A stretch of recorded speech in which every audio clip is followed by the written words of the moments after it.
के कालखंड के दौरान जब ये देश भारत और भारतीयता की विस्मृति के दौर से गुजर रहा था, गुलामी की कालखंड से गुजर रहा था, तब शिकागो की धर्म सभा में इसी परंपरा में पैदा हुआ एक सन्यासी दुनिया के सभी धर्मगुरुओं के सामने इस बात का उद्घोष करता है कि मैं भारत की उस परंपरा से आया हूं जिसने सदैव मानवता के कल्याण का मार्ग प्रशस्त किया, और जो दुनिया के सामने इस बात की उद्घोषणा भी करता है कि मुझे गर्व है कि मैं हिंदू हूं। और स्वामी विवेकानंद, याद करिए, इसी परंपरा में तुम मुझे खून दो मैं तुम्हें आजादी दूंगा का उद्घोष करने वाले नेताजी सुभाष चंद्र बोस पैदा हुए थे। यानी कलम का ही नहीं, तलवार की भी पूजा की है, और दोनों के समन्वय से ही समाज और राष्ट्र की व्यवस्था चलती है। याद करिए, स्वतंत्र भारत में भारत का संविधान कैसे बनना चाहिए, उत्तर दक्षिण पूरब पश्चिम क्षेत्र, भाषा, जाति, मत, मजहब, इन सब को एक साथ एक मंच पर ला करके खड़ा कर ले। कोई नाम, तो नाम आया डॉक्टर राजेंद्र प्रसाद जी का।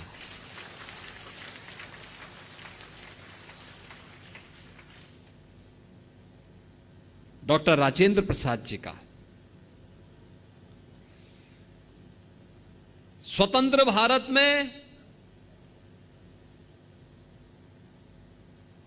बार बार दुश्मनों के द्वारा किए जा रहे हमलों का जवाब देने के लिए कैसा प्रधानमंत्री चाहिए,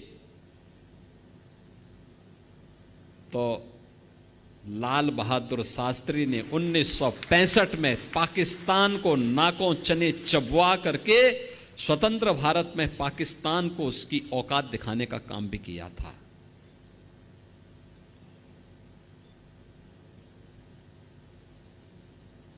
कौन कहता है कि कायस्थ समाज केवल अपने कारोबार तक ही सीमित है, केवल कलम तक ही सीमित है?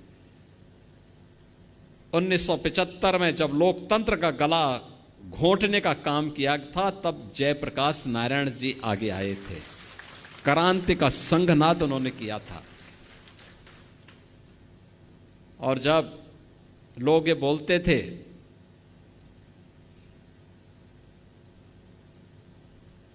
कि अयोध्या में राम मंदिर कभी नहीं बन पाएगा, तो महर्षि महेश योगी जी ने हॉलैंड में राम के नाम पर सिक्का चालू कर दिया था। यानी भारत से बहुत दूर हॉलैंड में उन्होंने भगवान राम के नाम पे ही करेंसी जारी कर दी।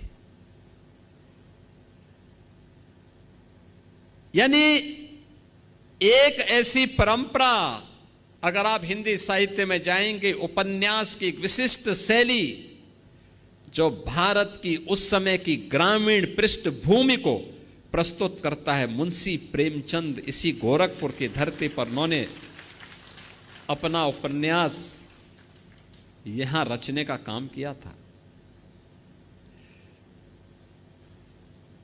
कौन से ऐसा क्षेत्र है, एक लंबी फेरस्त है। मैं जब अंदर इंटर कर रहा था तो मैं देख रहा था, उन सभी महापुरुषों के चित्र लगे हुए थे, और मैं तो चित्रगुप्त महासभा से कहूंगा, उन सभी महापुरुषों के चित्र चित्रगुप्त मंदिर में लगने चाहिए, लगाए जाने चाहिए।